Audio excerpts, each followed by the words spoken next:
Olá, nós vamos iniciar hoje Marcos 1. E nós veremos que a explanação do livro de Marcos é algo bem ativo, tanto que no capítulo 1 ele narra muitas coisas. Ele começa falando sobre João Batista, que ia pelo deserto pregando arrependimento de pecados, e que de todas as partes vinham pessoas confessando os seus pecados a João Batista e sendo batizados.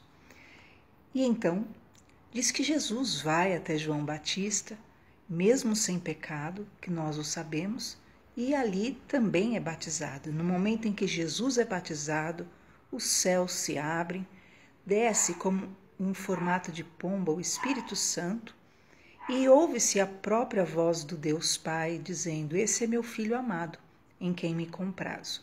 Nós vemos aí uma das manifestações da Trindade agindo junto naquilo que é o processo da salvação, né? O Pai, o Filho e o Espírito Santo. E então, ali, Jesus, após ser batizado, tudo isso no capítulo 1, o Espírito Santo já leva Jesus para o deserto. Olha só. E Jesus esteve 40 dias no deserto, sendo tentado por Satanás. E Marcos, ele faz uma observação que você não verá em lugar algum. Ele diz: "E Jesus viveu entre as feras". Já pensou? Essas feras, nós sabemos, também se tratam de animais, até porque Jesus estava num monte, né? Imagina quantas feras haviam ali. Mas as feras, na verdade, se tratam dos próprios demônios, que Jesus esteve ali convivendo 40 dias num ambiente totalmente demoníaco, sendo atacado, hostilizado. Dá para imaginar o cenário que Marcos está nos dizendo. Satanás, diz a Bíblia Sagrada, tenta Jesus 40 dias. O Espírito Santo, após Jesus ser revestido de poder, o Espírito Santo já leva Jesus para o deserto e ali ele vive no meio das feras. Ele fica ali sendo realmente provado, ele fica ali realmente sendo, e nós sabemos que os 40 dias de tentação de Jesus realmente foram dias de batalhas terríveis, porque Jesus estava como homem, 100% homem, tanto que ele precisou, assim como nós, do revestimento do Espírito. E o versículo, Marcos termina dizendo: ele viveu os 40 dias no meio das feras, mas os anjos o serviram. Por quê? Porque ele venceu, ele subsistiu a toda tentação, a toda provação, a toda proposta que nós sabemos que Cristo sofreu naquele lugar. Quando ele sentiu fome, quando ele se sentiu fraco, foi o momento em que o inferno, o diabo, veio com mais força e propostas até de suicídio, né? E hoje nós vemos o alto índice de pessoas que perecem no deserto, perecem no momento de dificuldade, porque realmente o inferno vem sem dó. E nós precisamos realmente subsistir no deserto, na provação. É nessa hora que realmente o poder de Deus precisa se aperfeiçoar na tua fraqueza. A fé te fará romper. Quando Jesus vence o deserto, quando Jesus vence a Satanás e aquelas feras, todos aqueles ataques espirituais, os anjos o servem, diz que João Batista é preso e Jesus então vai para a Galileia para pregar. E no caminho já ele encontra Simão e André, e ele já encontra Simão ali, eles estavam pescando, ele já chama, eles venham e eu tornarei vocês pescadores de homens. Né? Isso é muito forte, isso é uma verdade que eu guardo muito no coração e todos os dias eu tento lançar a rede. E você que me ouve, você pode estar ocupado com as suas redes, né?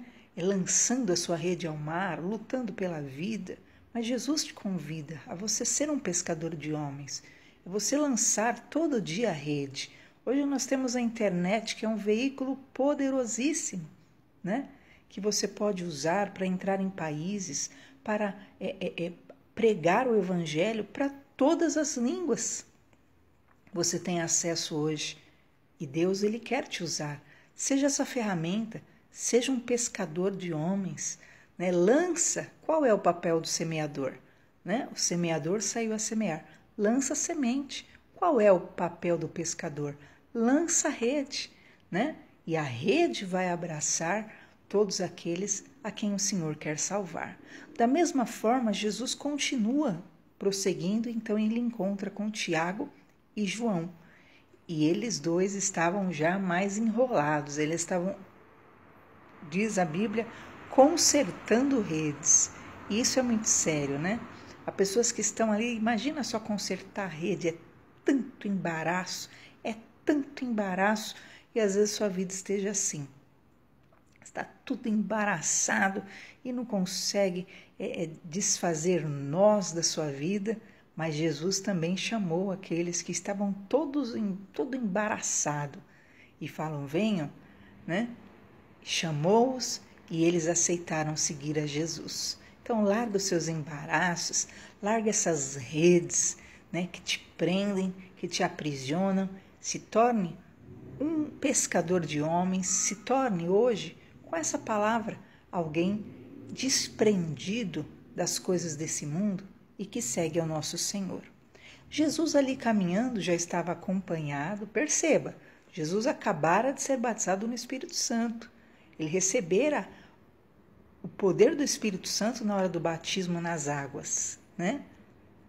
Lembra que Marcos já fala que João Batista ia batizar com água, mas viria Jesus que batizaria com o Espírito Santo. E é interessante esse detalhe, porque os homens, nós seres humanos, temos essa ordem de batizarmos os demais com água, mas o batismo no Espírito Santo realmente é o Pai quem dá. Jesus andando, caminhando, então já aparece o primeiro endemoniado. Vem um jovem possesso e o demônio reconhece Jesus e começa a gritar, ah, você é o Santo de Deus, né? E ali começa a declarar a verdade, porque os demônios reconheceram a Jesus Cristo. E toda a santidade, pureza, porque Cristo não pecou e não tinha pecado algum, porque era Deus em carne e ali 100% homem. No momento em que eles começam a gritar, né, possessos, possuindo aquele corpo, Jesus manda eles se calarem e prontamente ordena que saiam do corpo daquele homem. E eles gritando, berrando, alvoroçando, são expelidos. E ali então começa todo o processo ministerial de Jesus. Percebam, Jesus estava ali agora já pronto para seguir uma caminhada toda ministerial. Então, em seguida, depois de expulsar aquele demônio, ele começa a anunciar o reino de Deus e a primeira pregação é: arrependam-se, creiam no Evangelho. O Evangelho é a boa notícia, né? Arrependam-se, quebrantem-se, reconheçam que são pecadores, reconheçam que precisam de Deus e acreditem nas boas novas de salvação. Então eles saem e ele visita a sogra de Pedro, que estava também ali em trevas, estava enferma, com muita febre, e Jesus é a própria vida. Ele entra naquele ambiente, ele já ora por ela e ela é curada imediatamente e serve a Jesus. Então ele sai curando enfermos, libertando endemoniados e interessante esse detalhe, e tendo chegado a tarde, trouxeram-lhe todos os que estavam enfermos. Imagina, ele foi batizado nas águas, recebeu o poder do Espírito Santo e já estava ali realizando toda a obra do Senhor, e diz que Jesus então curou muitos enfermos de diversas enfermidades, expulsou muitos demônios e não deixava que os demônios falassem, porque os demônios sabiam quem ele era. E ele foi ainda, sendo Cristo, o Santo de Deus, diz que antes que entardecesse. Ele dormiu naquele dia e no amanhecer, antes que o sol se pôsse, ele já foi num canto orar. Se Cristo, após ter recebido o Espírito Santo, após ter feito toda aquela obra de Deus, acordava cedinho para orar, imagina nós, queridos, que queremos fazer a obra do Senhor. Se Cristo, isso você leia, Marcos 1, está lá no versículo 35. E levantando-se de manhã muito cedo, ainda escuro, saiu e foi para um lugar deserto e orava. Esse é o problema de muitas pessoas. Elas querem enfrentar demônio, querem guerrear contra o inferno, querem curar, querem libertar, mas na hora de ter intimidade com Deus, não o têm. Não buscam o Senhor, não conseguem aquilo que é o poder genuíno de Deus. Então tem uma vida ativista, né? Uma religião fria, e diz que Jesus começou a pregar, e ele não pregava igual os saduceus, mas ele pregava com autoridade. E a autoridade, quem pode nos dar é o Senhor, através da intimidade. E diz então que os discípulos começaram a dizer a Jesus: Jesus, todos te buscam. E Jesus expulsava demônios e curava enfermos. Nesse momento vem a ele um leproso. E nesse momento ele indaga a Jesus. A lepra, vocês sabem, queridos, que se trata, que se iguala ao poder do pecado, que inicia-se com uma pequena mancha, mas vai se espalhando sobre o corpo inteiro e acaba muitas vezes levando à morte ou à putrefação realmente daquele corpo. E aquele leproso, que simboliza todos nós pecadores, aproxima-se de Jesus e pergunta: se o Senhor quiser, tu podes me limpar. E Jesus fala que sim, sentiu muita compaixão do estado daquele leproso, que é a compaixão que Cristo sente por nós, pecadores. E é importantíssimo você que me ouve entender isso. Jesus não veio para julgar o mundo, ele veio para salvar-nos. A visão da religiosidade é te afastar de Deus. A visão da religiosidade apregou que você não é digno, mas é tudo errado isso. Jesus, ele veio para os pecadores e não para os sãos.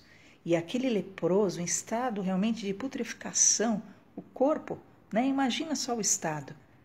Move o coração de Jesus, que sente extrema compaixão e diz: eu quero, fique limpo. E diz que desapareceu todas aquelas feridas do corpo daquele leproso e ele foi curado. Da mesma forma, Cristo já nem podia mais andar publicamente, porque todos o buscavam. E eu quero que você que me ouve hoje, como os discípulos disseram: Jesus, todos te buscam. Está lá no versículo 37. Que você possa ser um desses, independente do estado que você esteja. Busque a Jesus. Se você está no meio de feras, como Cristo estava, no meio de ataques demoníacos, confia no Senhor. Não entregue sua vida. Lute, resista até o fim, como Cristo o fez, e os anjos o serviram. Receba essa palavra. Marcos, você vê que ele é bem movimentado. E nós iniciamos hoje o Evangelho de Marcos. Deus abençoe.